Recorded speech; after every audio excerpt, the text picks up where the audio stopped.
Hello, everyone, and welcome to Café New Canadians. Café New Canadians is a virtual event series that is brought to you by New Canadians in collaboration, and this session today is brought to you by New Canadians in collaboration with Springboard Services. Now, New Canadians, let me tell you, is a TV and web-based show that brings to you content around employment, education, everything that is important to immigrants in Canada, and everything that can help newcomers in their journey over here.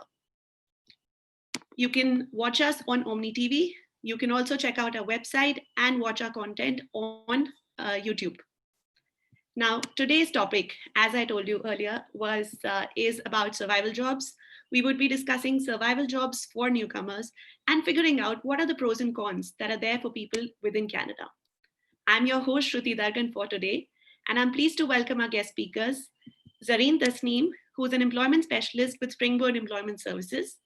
We'll also be joined by three newcomers today, Waseem, Mohammed, and we've got Kunle Ogundijo and Shahin, Sultana, who will be also talking about their experiences over here in Canada, having worked some survival jobs, and tell us exactly what it's been like for them and how has it helped them in their career moving forward. Welcome, everyone. I guess you're all on mute, so please feel free to unmute yourself. Before we dive into the session, I would like to remind our viewers that you can share your questions with us. Our guest speakers today will be answering them live as well. If you're joining us on Zoom, you could share it in the Q&A tab. Or if you're joining us on YouTube, where we're also live streaming this webinar, you can share it in the chat box. So once again, a very warm welcome to you. I hope you're all doing really well. And let's jump straight into the webinar today. The topic, as I mentioned earlier, was survival jobs. And of course, survival jobs are something that it's a job that a lot of newcomers, a lot of immigrants moving into Canada take up. And there are several reasons for it. We will be discussing that as we move forward into the webinar. Let's first begin by talking to Zarin. And I think you'd be the best person to just break it down for our viewers today, that what exactly is a survival job? Tell us a little about it so that we can just start this discussion. Thanks so much, Shruti. Thank you so much for having me today. I'm very excited to be part of this. So let's just jump straight into it. So survival jobs, as the name suggests, are jobs that individuals take up to help them survive. Which essentially means to pay bills, pay rent, things that they need to survive and get by on a day-to-day basis. So survival jobs can vary depending on the individual's career path. So someone's survival job can actually be another person's career. So it's important to understand what your personal careers are and what survival jobs might be relevant to you. That being said, typical examples of survival jobs include working in retail. So think about all the retail stores that we have, working in warehouses, grocery stores, fast food, working as a taxi driver, Uber services, and even entry-level office jobs. But I've also seen unconventional survival jobs. So for example, individuals who may tutor, for example, or working as a brand ambassador in marketing.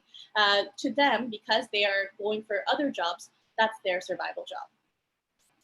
Thank you so much, because this obviously gives our viewers a great idea about what are the kind of jobs that fall into that category.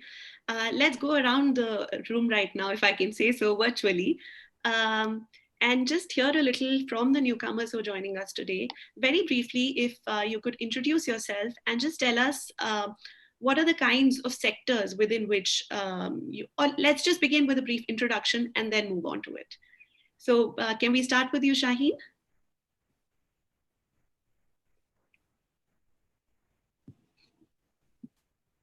Shahin, I think your mic is on mute. Yes.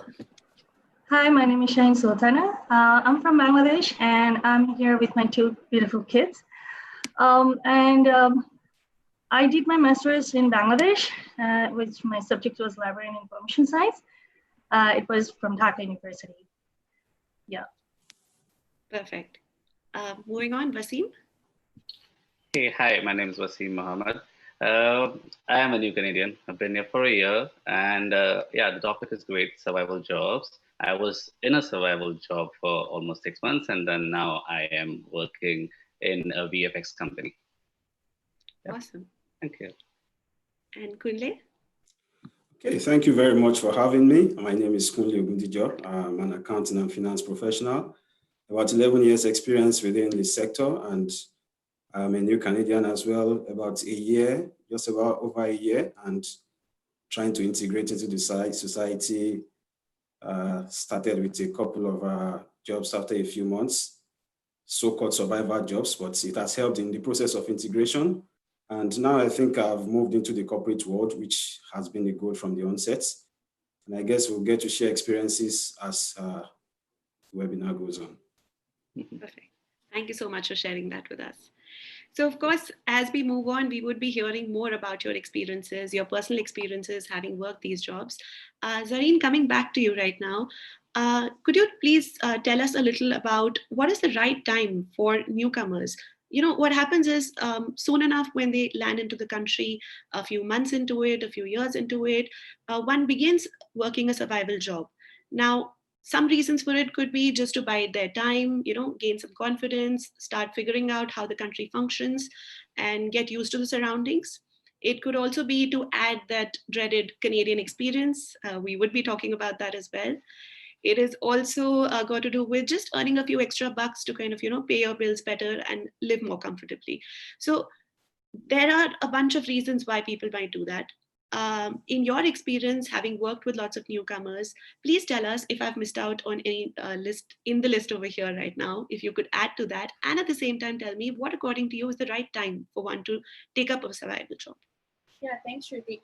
I really feel that this question, for this one, it genuinely depends on the individual situation.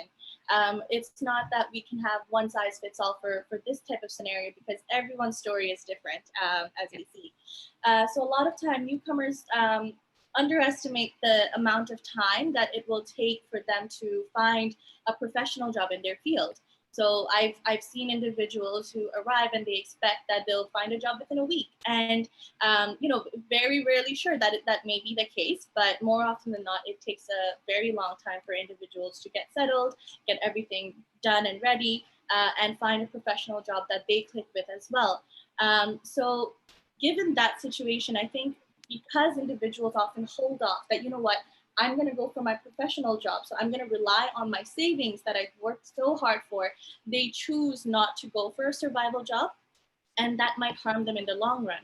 So it really depends on the individual situation, but for someone who just comes in here, I would say that if they are financially, they have another source of income or something that enables them not to have a survival job, then that's one story. But more often than not, newcomers tend to rely on their savings, and they don't go for a survival job right away or within the first 3 months. And I say that that might be a little trickier. So depending on the situation, I would say if you need the survival job, if your financial situation calls for it, then you should go for it as soon as you need it. Perfect. All right. Thank you so much for that. I'll pose a question from the audience right now to you, which is related to what you just spoke about. Siddharth Dasgupta, who's joining us, is asking, is it possible to get a survival job from overseas before landing in Canada? So for this one, I've seen that a lot of employers, or most employers, they actually need the work permit, the SIN numbers, all the legal mumbo jumbo that comes with working here. It's very competitive to get a job. Being a Canadian citizen and having all your qualifications from here to begin with. On top of that, I mean, I have seen cases where employers do support the individual to come here and work, but again, that's very, very rare. And I think it's not as common for sure. All right, thank you. Let's hear from the rest of us over here about, so maybe, you know, now is a good time for you to share a little bit about the kind of survival jobs that you have done, and what is the kind of experience that you gained, one that would allow us to take this discussion forward, and also give a chance to the viewers to understand more as to the sectors that you have worked in, and they will be able to ask you questions related to that. So let's start with Waseem this time. Waseem, if you could just briefly tell us about, what has your journey been like, or what were the first few months of your moving into Canada like with respect to survival jobs? Well, so to begin with, like as Zarin said, that survival job may be survival for some, but it's career for someone else. Yes. So that's what the idea is. That the terminology which goes along with it as a survival job is it for me it was a part-time job. I mean, I wouldn't take it as a survival job because when I was working at 4 different places, first one to begin with is Walmart. I was working at Walmart. I was an Uber driver, and then I was working for an event company, and then I was also doing some amount of background acting for films. So these were the 4 kind of survival jobs. But when I say survival jobs, or when we say survival jobs, I did come across a lot of people in each company. For them, it was the career. They make lives out of it. They live off this. So there are couples. There's someone working of age 50-year-old. So there are college students who are 21-year-old. They are working. So it's not really a survival job. It was a part-time job for me, and I enjoyed the time working. It's a great point that you've made over here. We'll come back to that. Let's hear from Shahin first. When I first came to Canada, I started working, and then after that, I worked at Hudson's Bay, and to me, that was a survival job. It's not like I didn't like it. So far, I'm happy. I'm okay.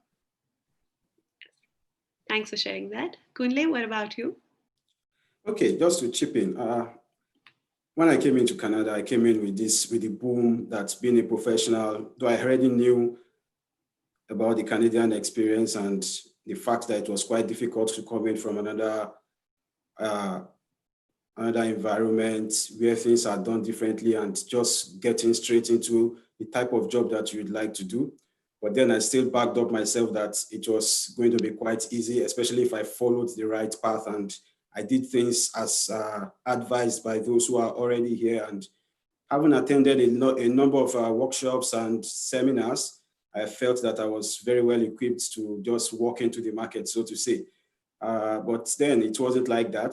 The first month, the second month, trying to walk through a lot of applications, went for a couple of interviews. Then perhaps it dawned on me that it might not be as smooth sailing as it appeared from the onset. Then it's now time to take a second look at what are the options. Prior to that, I had about 11 years experience, and I would say I've never been without work for more than 2 weeks. When I go on leave, the best I've had is just 2 weeks, probably during the year-end period. And then it was quite difficult just sitting behind the computer daily, and the only thing I get to do is just trying to look for a way to get into the market and trying to improve myself, doing a couple of online trainings as well. And it got to a point that the boredom was getting to me.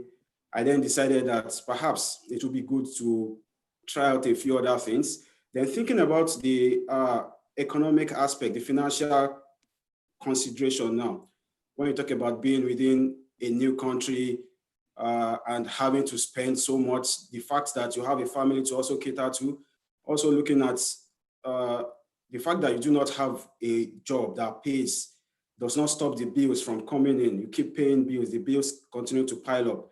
And then you are reliant on the savings you brought from back home, which obviously when you take the conversion rate or the translation rate might seem so low, from millions back from where you're coming from, and you come into a new country like Canada and it's converted into dollars, it turns into just perhaps tens of thousands. And how long will it take before it gets depleted? So I just thought of an alternative that while I'm still trying to get something, why not just take up perhaps a job that's, while providing, though quite little cash, it could take care of a portion of the required expenses, keep one balanced, and you still have your savings set aside for use. Probably down the line, it might become useful to get some things done.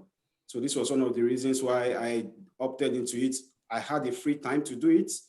Also, it makes integration quite easy. You get to be in a workplace where you get to meet different sets of people, people who are as new as you are, people who have been here for so long. You get to share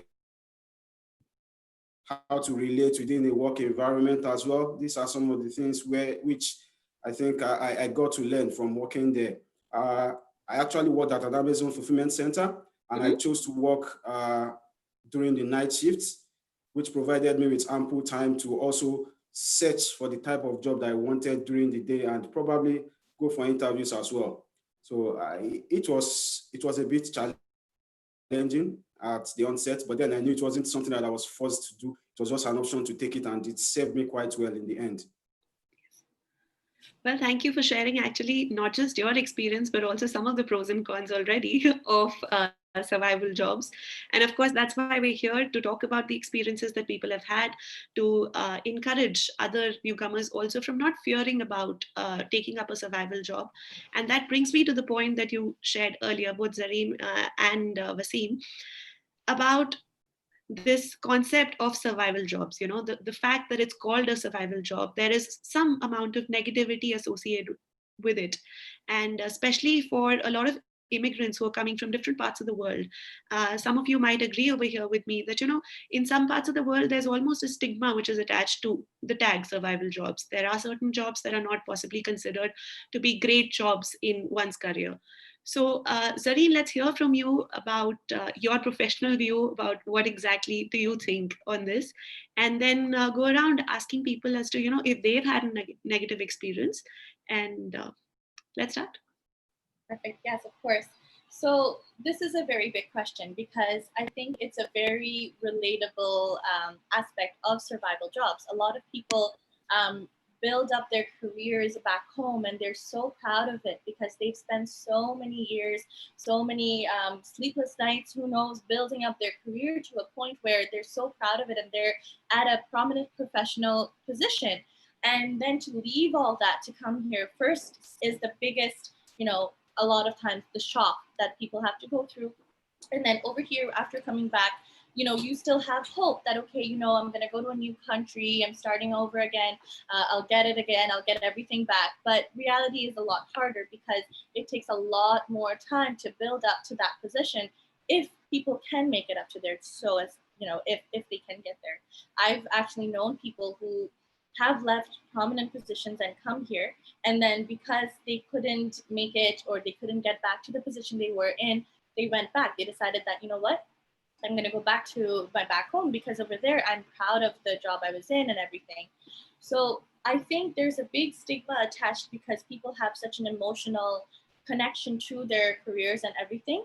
But I also feel that that stigma comes and hinders them when they're going out to go and get a job or get a survival job, because I'll share a personal anecdote. I know somebody who has been here for a long time, and they actually have a catering business, but they choose to keep it secret because to them, you know, being a person who caters for other people is not a job that they are proud of. So it's a secret that they work in this, even though I think that that's something that they should 100% be proud of. The other thing is that I want to draw in our current COVID situation just to give you an idea how people think that survival jobs are bad, they don't want it. But yet, right now, our country is being run by people who are working the survival jobs. If we didn't have our grocery workers, if we didn't have people who did the basic work, our country would collapse. You know, a lot of people are working from home, but our essential workers who are working survival jobs are the ones who are on the front line serving people. So I don't think we should have the stigma attached to survival jobs. So for sure.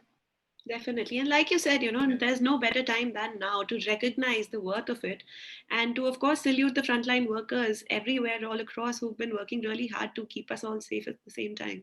100%. Definitely. What about you, Shahin, Kunle, Waseem? Anyone who'd like to pitch in over here to tell us a little about, if in your experience working a survival job, was there, when you started working one, was there anything at all that you had in mind? Was there a fear somewhere? Or did you come across somebody who you knew, or was there an awkward treatment at work? Anything that you'd like to share over here?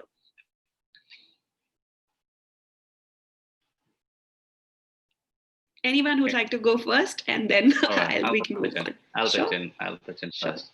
So yeah, all right. The stigma, I'll just take it from Zarin from there. The stigma will stay, and it continues to stay because of the reason that it is called survival job. But from my perspective, it's completely, it's depending on each person's the way you look at it.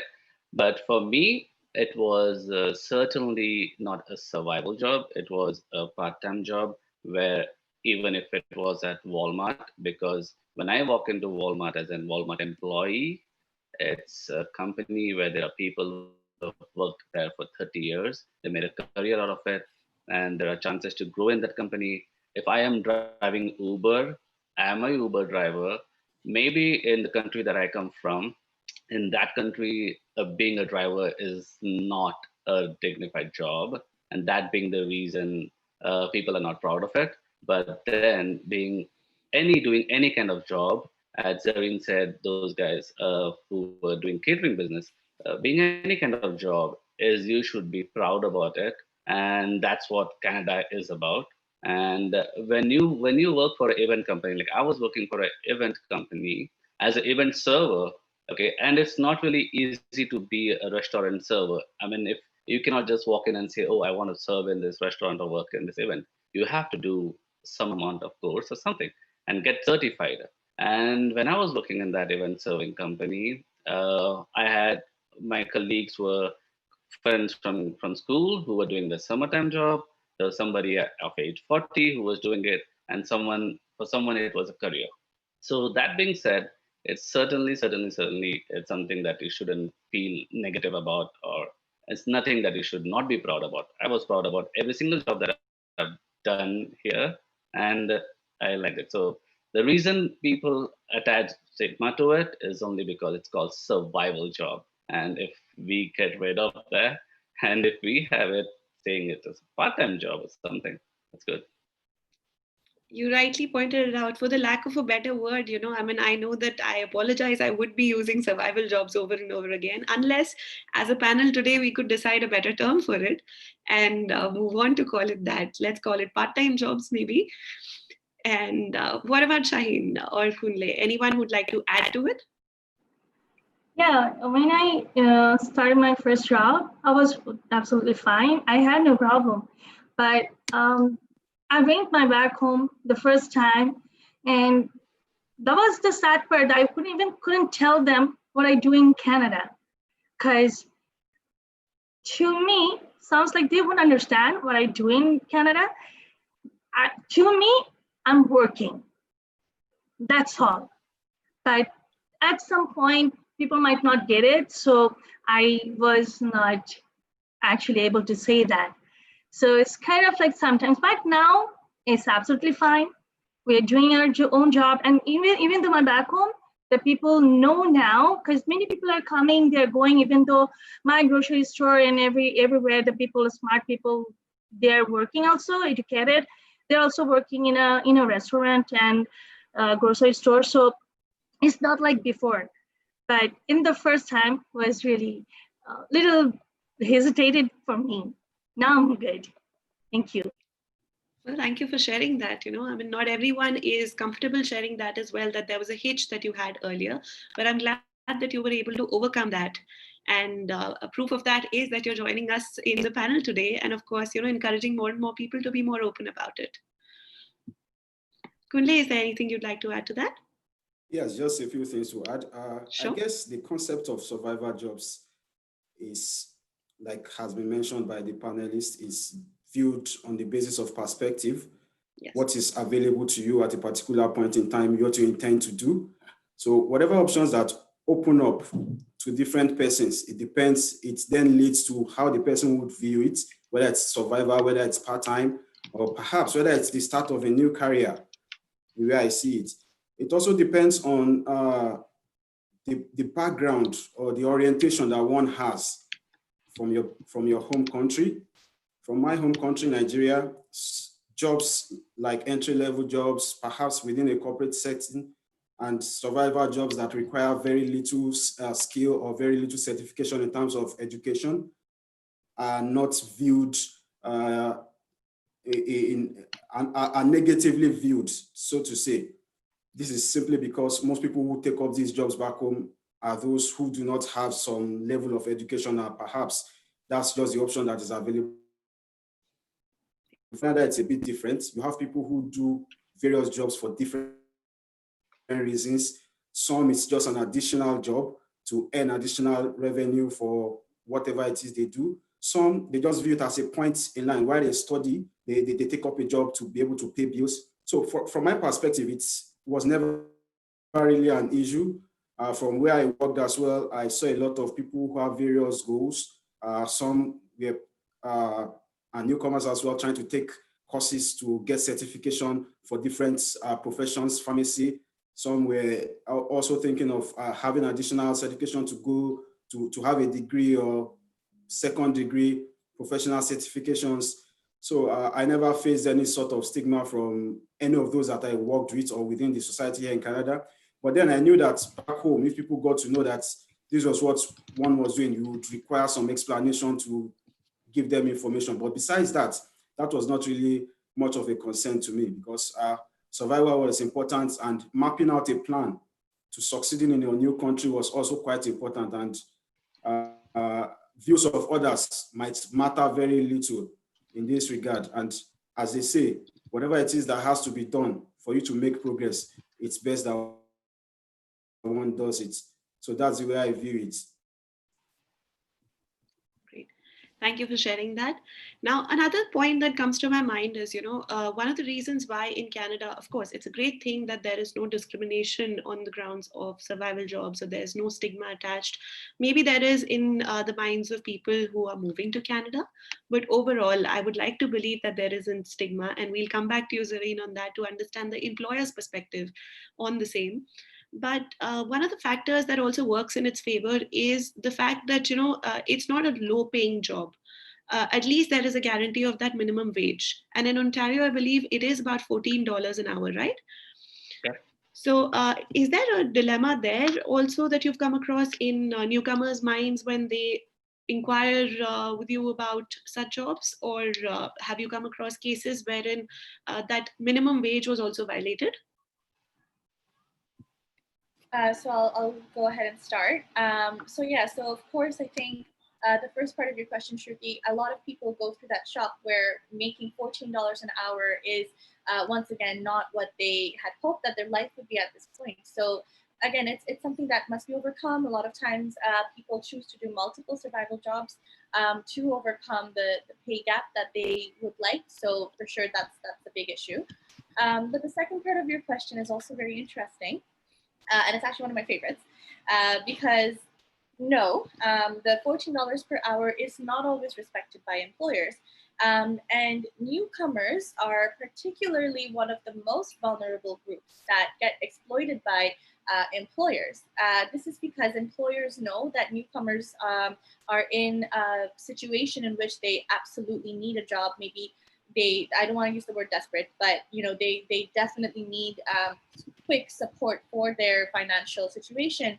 And they are maybe not as familiar with the laws and regulations in their province. And if they do know, they are afraid to speak out against it because maybe they just got here and they don't want any trouble or any issues. So they stay quiet and then they don't say or speak out against the exploitation or the fact that the employer is taking advantage of them.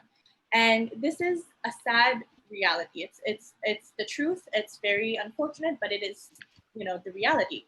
So for that, I would 100% recommend that if you are a newcomer, please make yourself familiar with your rights as an employee.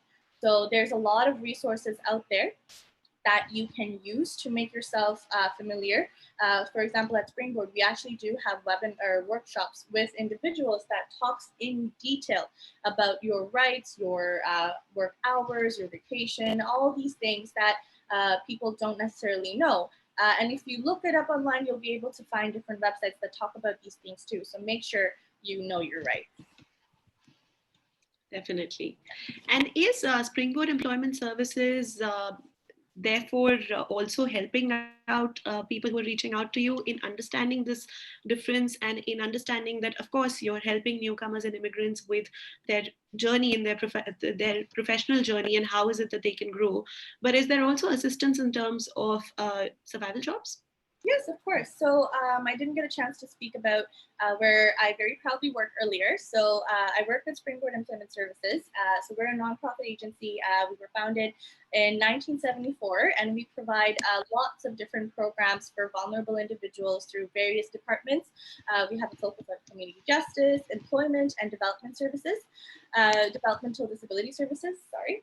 I work in the employment services department, where we provide individualized, so one-on-one support to individuals on their different career paths. So this includes one-on-one pre-employment counseling, resume work, like one-on-one resume creation and editing, one-on-one mock interviews, and then also job placements, job shadowing. So it's really a holistic service. Last year, including last year, we had 47,900 individuals who we had served. And every year we support over 1,000 individuals reach their goals. So we definitely actually have a lot of specific programs that are also for newcomers. I'll tell you one right now. There's a program called I Innovate, and it's specifically for newcomers who are receiving support from Ontario Works and are over the age of 29 to gain web development and graphic design services. And it actually comes with a college certification that they can use to go find a job. So we have several programs like this that one-on-one sits with newcomers and individuals to support them through navigating their job search process. Sure. Thank you for sharing that. And definitely for the viewers, I'd like to just tell you that towards the end of the webinar, we will also be sharing the contact details as to how you can get in touch with either Zarin or reach out to Springboard Employment Services so that you're able to make use of the services available. Let's learn a little about the skills. Now, of course, survival jobs, and I again apologize for using the word over and over again, it's just for the webinar. But what are the top skills that you would say that you picked up while working these jobs? And then then we'll come back to Zarin to understand does it work this way, that the skills that the newcomers have picked up working survival jobs, can they be really listed on the resume? How? And do employers value that? So Kunle, would you want to just tell us maybe top 3 skills, if you had to list 3 skills that you gained working the survival jobs that you did? Well, I wouldn't know how relevant those skills were to the type of job that I actually wanted. But I guess part of what working in a survival job would do, the type of job I did, was speed and accuracy, which I think are key requirements in whatever job that one does. You have to be as purposeful as possible and ensure that you are organized and you ensure that the task assigned is completed as expected, and also the accuracy is top notch. So these are the 2 things which I would say I actually gained, and also workplace communication too. How do you communicate with colleagues, and how do you communicate with the supervisors as well? How do you ensure that proper communication and effective communication takes place with regards to the assignments that have been that one is assigned to work on? So I guess this would rank as the important skills that I would say took away from working in those jobs. Sure. And both of the skills that you mentioned actually are the ones that are is exactly what employers look for in resumes as well. Shortly, of course, we will discuss whether or not it is able to translate into like survival job experience. Does it really translate into the kind of experience that employers look for? But Waseem or Shahin, very quickly, if you'd like to just add to that, if any top skill beyond what Kunle just shared with us that you'd like to add that you learned. Yeah, you almost said all of it, but yeah, including like time management and then organizational skills, then communications, and then work under pressure. Um, these are another like, so that was a skill set that I just achieved from my award. Thank you. Waseem, is there anything you'd like to Yeah, add, or should we move on? I think they both covered it pretty well, saying that because you need to be. I mean, I would recommend doing a survival job because it really will enhance your communication skill. A and B, it would certainly help you to know how any culture when you're moving into a new country, how does the work culture is in the different country. So that's I mean a very strong recommendation that to do a survival job.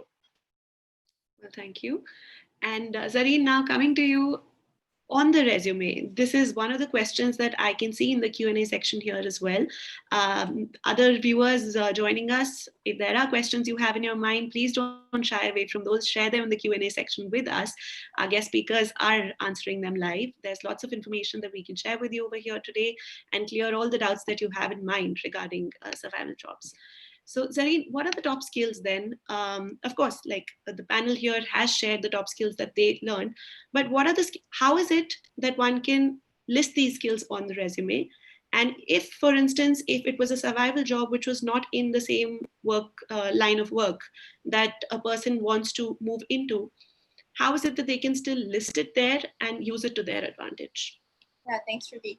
I think one of the biggest things with survival jobs is that people tend to underestimate the amount of skill and effort that it actually takes for these so-called lower level survival jobs, which I don't believe that at all. I think they're very difficult. And I'm speaking from experience. My first job was at McDonald's, and it was till date so hard because physically it drains you.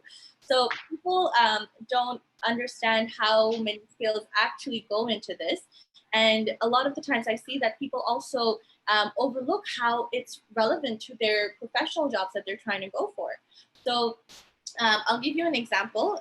If someone is working in fast food and they're a newcomer, there are so many skills that the panel has already mentioned. And in addition to, for example, working under pressure, communication, where they can actually practice their English, that helps them become settled into the Canadian culture, cash handling, customer service. In addition to all of these, I also feel that it gives them a set of sort of soft skills that that helps them, for example, with like just think about transportation, for example. You're becoming more familiar with the TTC, right? You're becoming familiar with the job application process, interview processes, all these things that people don't realize. When listing it on a resume, however, I feel that, again, this is a situation that depends on each different person, and everyone has a unique situation. So sometimes I know individuals will decide that, you know what, I'm not going to mention it on my resume at all because I don't want the employer judging me for this and whatnot. And I respect some people who choose to do that. That's their scenario.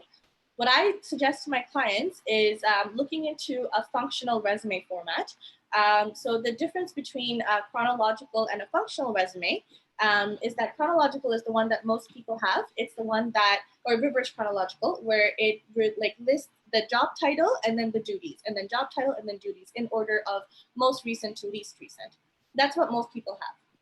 The functional resume, on the other hand, it focuses on skills.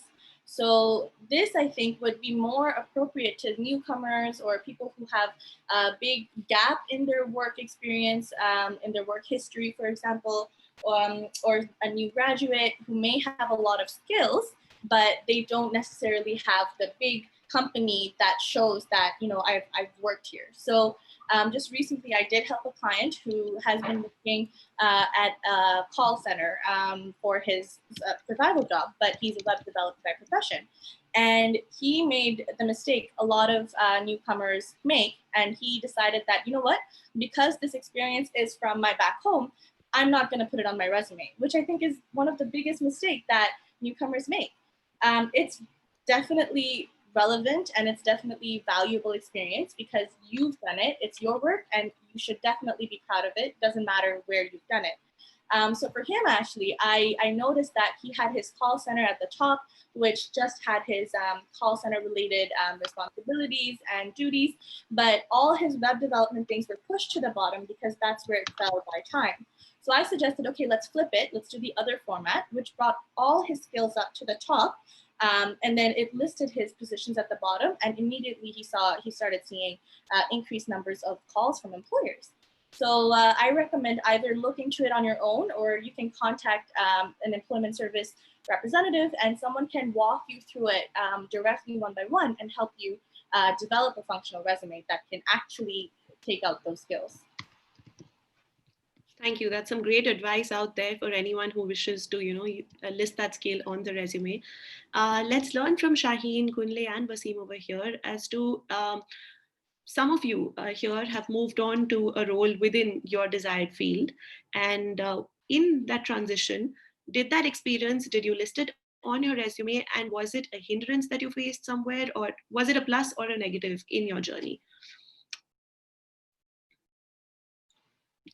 Anyone who'd like to? Waseem, how about you? Yep. You mentioned that you're working with a VFX company now, so. Yeah.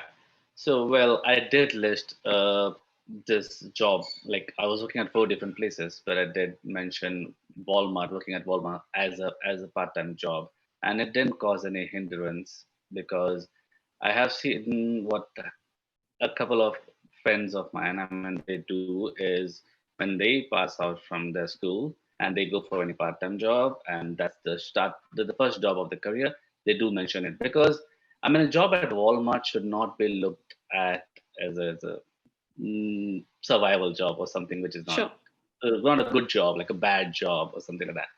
But I mean, it's not easy to if you have to stock some 400 products in a day. I mean, it's not an easy job. As a McDonald's job is not an easy job. It's so much under pressure job. So I mean, certainly there are employees who do value the job that you have done, because working at McDonald's or working at Walmart or working of any of these retail stores do prove that you have been through that pressure, you have done a good job, you've been surviving there for so long. So that means, yeah, it does help. It did help me, but it's person to person.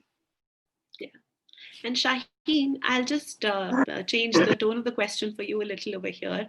In terms of your experience, when I learned that you are trying to be an entrepreneur now, you're in that journey. So was it somewhere, did you have to, tell us a little if in your journey overall, was it somewhere that this Canadian experience vis-a-vis a resume job, did this question come up somewhere? For me, in fact, I think I was really lucky. My first job I did, and after that, I went for an interview at the Hudson's Bay company, and that went pretty well. And then I did mention that I'm working at the Burger King, but there was no problem, nothing happened. So I was really happy. And then after that, I thought like I can start my own business because I like to do something my own. So I'm trying that. Like I'm trying my clothing business. So, and that's absolutely totally different issue, but like topic, but I just wanted to share that with you guys that I'm trying that now. Yes. Well, all the best for that. I'm sure all the skills that you've learned and otherwise your great personality and your own strengths will help you achieve that as well. Kunle, would you like to add to this? Largely in the conversation with you so far, we've learned that you had a positive experience in terms of the skills that you picked up working a survival job have been skills that are favorable to employers in general. Those are the top skills that people look for in the resume as well. But largely, was it a positive or a negative experience for you? And any particular thing that stands out that you'd like to share with the viewers today? Well, it was definitely a positive experience. Like I've mentioned, a number of things that I gained, positive things that I would like or think about or mention most times that I think I gained from it. And I wouldn't say anything stood out particularly, but I guess in the area of integration, getting to meet new set of people, especially those who are already engraved within the society here, who know a lot about what goes on, being able to interact, being able to pick up new friends, being able to pick up new skills as well while working there, were those things that I would say were very much beneficial. Though I did not have the survival skills written, I do not have it written on my resume, but it's something that I am able to relate to the experience whenever I'm at interviews, and I'm able to relate to it in answering questions at various interviews. And I've also had cause to mention it at interviews as well, and has not led to any negativity whatsoever. So I guess it's been positive all the way. And I guess to a large extent, it's something that I would like to recommend to those, depending on whatever the situation is for various persons coming into this country. Having a plan to survive and having a plan to progress in whatever chosen career one has is quite important. And being able to see the plan to fruition is something that I would advise that people take to. And definitely there are lots of good experiences one can also pick up from it in the long run. Sure. Thank you. And, moving on, there is another concern that I have over here related to survival jobs, which is a lot of times what happens is, of course, we've established so far that survival jobs, there's no job which is a bad job. Every job teaches you something or the other that you can apply in your life, if not your professional life, but something that you can apply in your day-to-day life. But would you, Zarin, recommend for a newcomer to, rather than going for a survival job wherein they of course will learn a few skills, but those skills might not be the ones that will help them in their desired field professionally, would you recommend that they instead look for very junior or entry level jobs within their desired field? Would that also be considered a survival job if someone has, say, 10 years of experience in a certain field, but because they're finding it maybe hard to get a job there, or they want to test it out, even if earn the same amount of money that another survival job would you recommend that they try and look for an entry-level job within that field and then move up the ladder? That's a great question, Shruti. I really think that we attach a lot of like labels and meanings to the label or the title itself, right? So the entry level job, I don't know if you would classify it as a survival job. I think that genuinely depends on the person as to what their experience is and how they feel. As for whether or not one should do it, again, that totally depends on their individual cases. I think the best scenario would be if they can find a survival job in something that is, even if it's tangentially related or just somewhat related to their field. That way they can get their foot in the door, so it's in their industry of choice, and they can start slowly making connections and networks, and then that way they can start moving up or start applying elsewhere, but they're still getting skills that are highly relevant to their field. If that's not an option, again, it depends on the individual's financial situation, but I think if you think about financial planning, I don't recommend relying on a person's personal savings for a really long amount of time, especially if you're a newcomer to Canada. And if you choose to go for a survival job, then I think it's important to be very, very disciplined with yourself to make sure that as soon as you're done work, you come home and you start applying for jobs. So you spend your evenings and weekends or just the time you're not working, and you make sure you make most of every single hour and just work twice as hard to get that to the position where you want to be in. And it's very tough because it's going to take a toll on yourself, but it's, I think, would be my suggested route, because that way you're sort of getting best of both worlds. And again, if you have any trouble, I've noticed, and I know a lot of people who personally have had trouble applying for jobs once they come home, because of course you're tired, you know, we're all human. Physically, we can only take so much. So if that's the case, I think talk to a professional and see if you can lay out a plan, or see if you can use industry connections. So for example, like with Springboard, we actually have job placements in different positions, and we have job developers who will help you find your dream job or a survival job, whichever what your goals are, right? So I think talking to a professional can also help you determine your career path, but I definitely would suggest if you can do both. Sure. And as you mentioned earlier, of course, Springboard Services, Springboard Employment Services, you also offer services and assistance to newcomers with respect to their entrepreneurship goals, with respect to their job search over here. I see a few questions regarding that as well, and we will be sharing the details of the service so that you can reach out and benefit. We still have just a few minutes left before we would have to wrap this up, but there's another important topic which needs to be highlighted, especially right now, given the movement Black Lives Matter that's going on as well, and otherwise in general, which is there discrimination as well? Now, of course, there's discrimination all over the world, unfortunately, in Canada as well. With respect to survival jobs, is there anything that any of the panelists would like to add or highlight from their own experiences or experiences with other newcomers, wherein they've come across any such cases of discrimination or anything that you would like to highlight, share a message? Because a question here, I'm so sorry, a question here from Zahira is related to the same concern over here, that do you feel that race and ethnicity or other such identities have played a part in your employment journey? That's a question she's posing out to all the panelists. So we still have a few minutes to discuss that. Well, in my case, I would say people are people. Yes, you do face some places you will face, but for me, it wasn't the case. I did not face any kind of racism or anything, or any job position based on my race or ethnicity. But yes, having said that, people are people. You will come across some employers who do that, and some who are pretty okay, and they are just normal.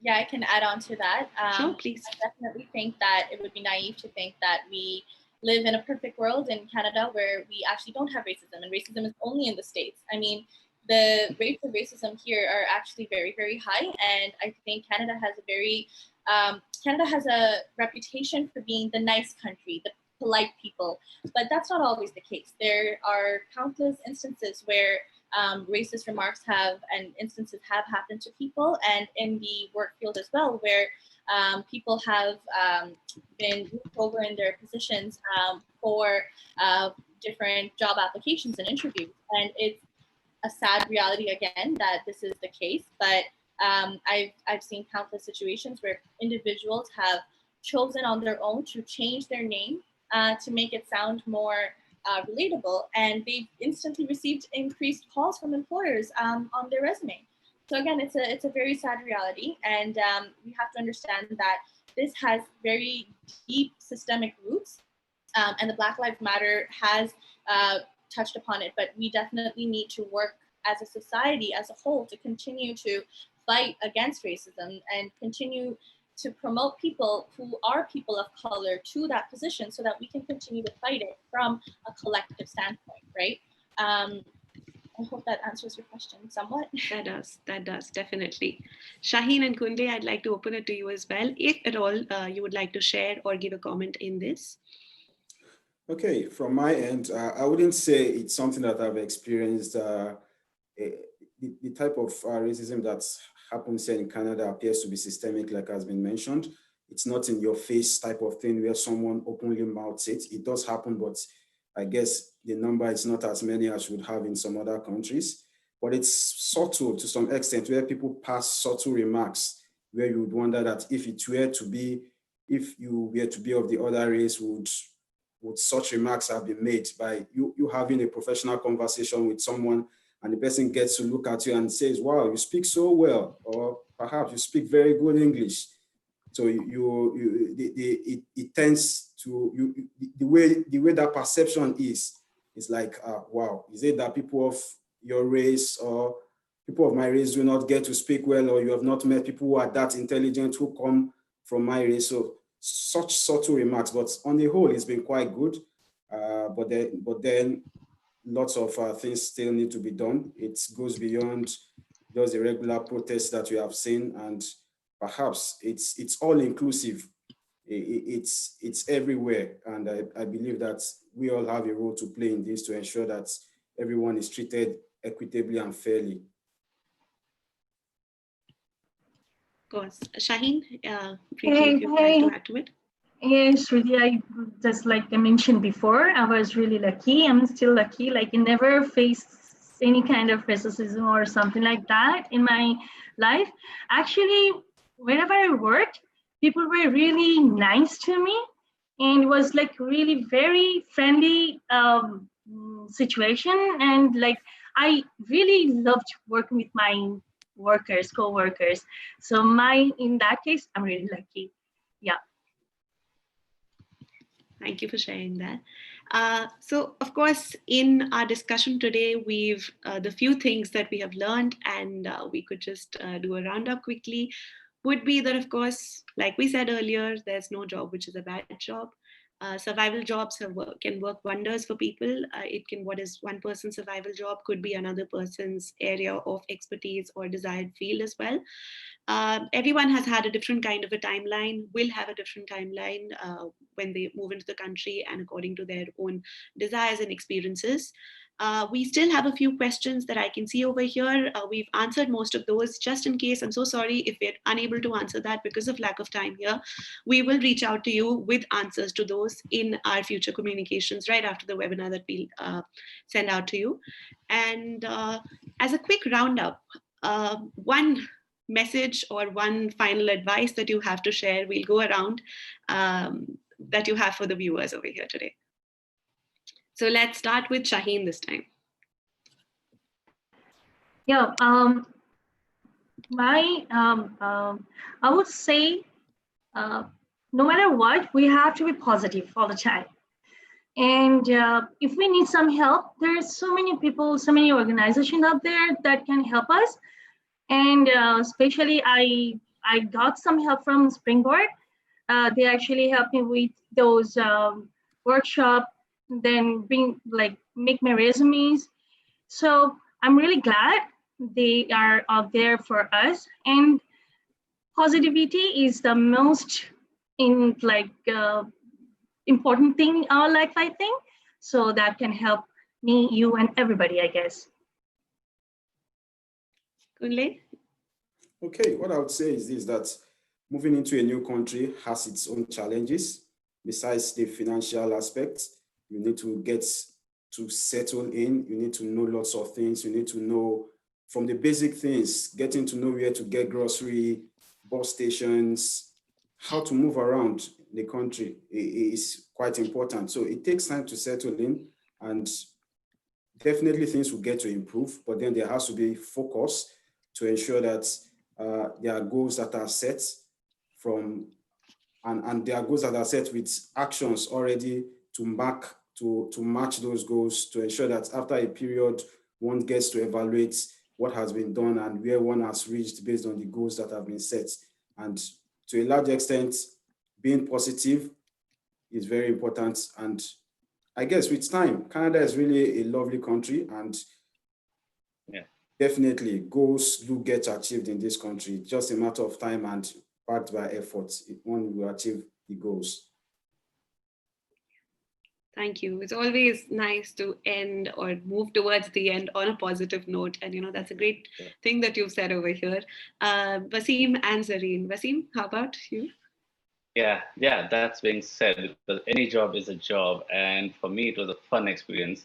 Just drop the tag of survival. Take it as a part-time job. You would enjoy working because there's tons and tons of skills that you learn in any job, be it a grocery store or be it an event or McDonald's or anywhere. And that will surely, definitely help you in your career some or the other way. So it did work for me, and it should work for everyone. Thank you for sharing that. Zarin, now to you. Perfect. Thank you. Yes, I think the panel summed everything up. I've shown everything. But I do want to add onto what everyone else said, that, you know, make sure you stay positive. And you honestly, you never know what's going to come from what. So my current job actually came from volunteer opportunity. So one thing led to another, and you never know. So what you consider a survival job, maybe a network opportunity might open up with somebody else, or your learning skills, or whatever. You don't know what's going to happen. So you just have to continue trying your hardest and try your best and just keep moving forward. On top of that, if you still have trouble staying focused, please feel free. There's many organizations like Springboard. We actually offer a lot of workshops that I see that are very unique to us as well. So think that, for example, Smart Serve and food handling, cash register training, customer service training, security guard training, all of these are offered by Springboard for free for our clients. And I mean, I don't like using the word free because you are paying for it through your tax dollars. So make use of it. We're out there, right? So 100%, I would say reach out to us if you have questions, and look into your neighborhood and see what services are out there. Contact Springboard to see if you have any questions, and we'll be there to help you with one-on-one service and guide you, hopefully, through a very positive career journey. Thank you so much for that. And with that, of course, sadly, we've come towards the end of this webinar. It's been a pleasure having you all over here with us today. It's been wonderful hearing from you, the experiences that you've shared with us, the tips that you've given to our viewers. Thank you so much for your participation and for the wonderful insights. To the viewers, we promised to you that we will be sharing the details of Springboard Employment Services with you. This session, again, today we've discussed survival jobs. On your screens, you can see the details, the contact, how is it that you can reach out. Don't worry if you end up missing this slide. We will be sharing this information with you in our communication after the webinar as well. Again, this session of Café New Canadians was brought to you by New Canadians. We've got a few more sessions lined up for you as part of Café New Canadians. Every week we've got interesting sessions lined up, topics and issues that are useful to newcomers over here. On your screens, you can see exactly the next two sessions next week, June 17th and June 18th. We've got two more sessions for you.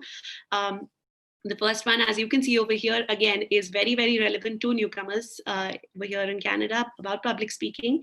And in the next session, you would be learning about the lessons that are learned from the people who've moved to Canada. Both extremely important and valuable sessions, and I can only hope that you will learn a lot from those as well. Moving on, New Canadians is a TV and web-based show. You can reach out to us on our different social media platforms. On your screens, you can see as well. Facebook, Twitter, Instagram, LinkedIn, Telegram, we're there on all of those. Feel free to tag us in your journey over here, in your New Canadian journey, and connect with us on these platforms. Another way to stay in touch with us would be via our New Canadians e-newsletter.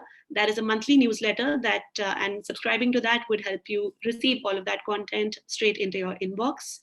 It's been a pleasure having all of you over here today. And of course, I can only hope that we did a good job. And this is where you come in. Before you log out from here today, please take just a minute of your time and answer this survey that we have for you. It's not going to even take a minute of your time, but this will of course help us to understand how is it that we did today and what is it that we can do to serve you better the next time.